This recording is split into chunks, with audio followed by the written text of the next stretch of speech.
자, 이제 신인 정치인 네. 탄생했어요. 네. 정치인으로 이제 성장하기 위해서는 어떤 자질, 어떤 자세 이게 필요할까요? 저는 참, 크게 되실 것 같다는 예감이 들었어요. 오늘 이 순간이 아니라. 네. 왜냐하면, 아까 말씀드렸죠. 일주일 사이에 2번을 봤는데, 온화하고 선하게 생기셔가지고, 서울중앙지검장으로 내려보내면, 온갖 힘든 사건에 거기에 다 집중이 될 텐데, 저 윤석열 그늘 아래서 버텨내실까? 한편 걱정이 많이 됐습니다.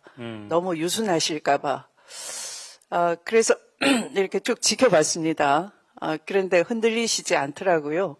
그러니까 우리 이성윤 검사장님이 역량이 부족해서가 아니라 밑에 있는 차장 검사들을 윤석열 쪽에서 죄다 흔들어 놓는 겁니다. 교란시키는 겁니다. 사실은 직간접적으로 제가 알 수가 있었어요. 그 공기를. 그래서 지휘를 내려보낸 사건들이 제대로 수사가 안 되는 것이요. 아마 이 책에도 있을 건데요. 윤석열 검찰총장이 온갖 입에 담을 수 없는 쌍욕을 담아서 모욕을 주는 겁니다. 겁박을 하고 그냥 네 눈에 보이는 게 없어 정도가 우리 이성윤 서울중앙지검장님이 그때 들었던 말로 간략하게 전했지만 실제로는 아마 어마무시한 욕설이었을 겁니다. 그런데 대통령 윤석열 앞에 이 나이 60이 넘은 국무총리도 있을 수 있고요. 비서실장도 있을 수 있고 전직 그들의 합격력이 요란했던 분들이 아마 제 생각에는 수시로 그런 욕설을 들으실 것 같습니다. 한 1시간 동안 회의를 한다 그러면 주로 50분 이상을 대통령 혼자 말씀하신다고 그러는데 그중에 상당량은 저는 욕설이라고 짐작이 됩니다.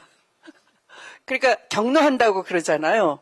그 격노의 대부분이 그냥 우리가 쉽게 들을 수 있는 그런 잔소리 정도가 아니라 심각한 욕설, 모멸감을 주는 욕설 그런 것들일 겁니다. 제 바로 옆에서 우리 이성윤 중앙지검장님이 떠나시고 난 후에 후임 검찰국장이 계셨는데요. 제가 채널A 수사 지휘를 내리고 난 후에 저를 흔들기 위해서 수사팀을 바꾸려고 온갖 수작을 다 부리다가 나중에는 제가 산사에 피신을 했습니다. 정치권을 통해서 로비도 하고 청와대를 통해서도 거꾸로 로비가 내려오고 하기 때문에 이 수사 지휘를 받을 때까지 제가 움직이지 않겠다라는 식으로 연락을 끊고 산사에 숨어버렸습니다. 그때 독립수사본부를 차리겠다. 독립수사본부라는 건 장관의 지휘도 총장의 지휘도 받지 않고 말 잘 듣는 윤석열 사단을 시켜서 수사 지휘를 시키겠다 하는 꼼수가 들어있는 건데요. 장관이 연락 안 되니까 검찰국장도 가운데 끼어가지고 샌드위치가 됐겠죠. 그 검찰국장한테 장관하고 연결시키지 않는다고 그것 하나 허락을 못 받아낸다고 온갖 욕설을 다 퍼붓는 걸 제가 돌아오고 나서 바로 옆에서 들을 수가 있었어요. 안 되니까 문자로 또 욕설을 잔뜩 써서 보내는 겁니다. 그래서 그 문자를 당신 왜 그렇게 나 없는 사이에 독립수사본부가 가능할 것처럼 얘기했느냐 제가 추궁을 하니까 그 문자를 저한테 보여주는 겁니다. 제가 전할 수는 없겠습니다. 제 입이 험해질까봐. 네. 그런데 그런 온갖 수모를 견뎌내시고 이 책으로 증거를 하고 있는 거거든요. 이것이 세상에 나오니까 꽃비가 풀려서 세상을 어지럽히고 그것을 연성 쿠데타라고 하는데요. 이거는 결코 연성이라는 우아한 말을 붙여줄 수가 없는 겁니다. 쑥대밭을 만들어 놓는 거죠. 네. 진짜 쿠데타인 겁니다. 사람을 기만하고 속이는 쿠데타. 그러니까 위장 쿠데타라고 할 수 있어요. 연성도 아닙니다. 위장 쿠데타이고 그것을 막았어야 되는 인명권자가 막지 못한 역사적인 책임이 있는 거죠. 그걸 정치가 감당해내야 되는데 이제 국민 보고 다시 촛불 들라 할 염치가 있겠습니까? 촛불 들어서 나라를 세워달라고 한 그 시대 사명을 제대로 이행 못하고 거꾸로 위장 쿠데타를 당한 상태에서 온전하게 검찰의 비전을 받들고 검찰 조직을 이끌어 가야 될 검찰총장이 되셔야 될 분이 그 속에서 쫓겨난 거나 마찬가지입니다. 정치에 오신 것을 저는 결코 환영할 수만은 없는 그런 심정입니다. 그러니까 정치적으로 대성할 만한 그런 뚝심과 정치에 필요한 그런 열정과 책임감 이런 걸 다 갖추고 계신 분임에도 불구하고 결코 환영만은 할 수 없는 것이 이것이 쑥대밭이 된 이 나라의 현실을 얘기하는 것이기 때문인 겁니다. 근데 거기에 대해서 겪으신 분들은 또 그걸 지켜보신 여러분들은 고통스럽죠. 그런데 지금 여의도에 계신 분들이 그만큼 절실하지가 않아서 문제인 겁니다. 사실은 절박하지도 않고요. 그래서 이제 어떤 느낌으로 제가 여기 앉아 있냐 하면 어떻게 하면 그 절박하고 절실함을 제가 장활이라는 책도 써냈고요. 또 한동수 감찰부장 역시 그분도 검찰이 이렇게 개판이 아니었으면 편하게 사실 뿐입니다.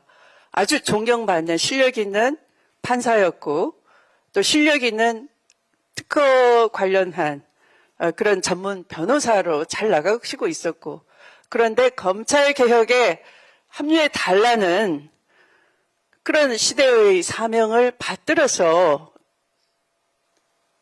최초로 이 감찰부장의 대검 속에 들어가서 감찰부장의 역할, 소위 말 다 했던 거거든요.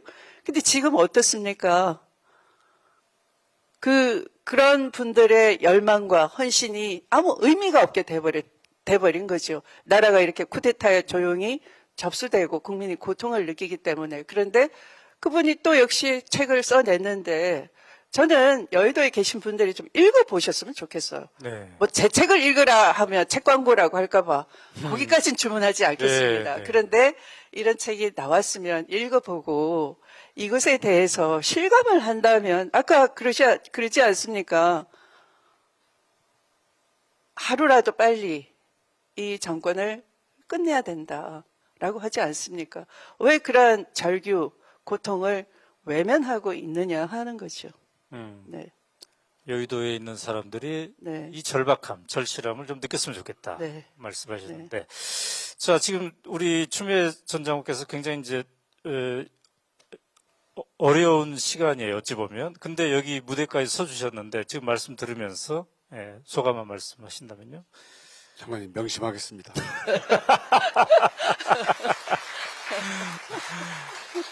이 절박함을 계속 유지를 해야 되는데 말이죠, 그죠? 네. 네.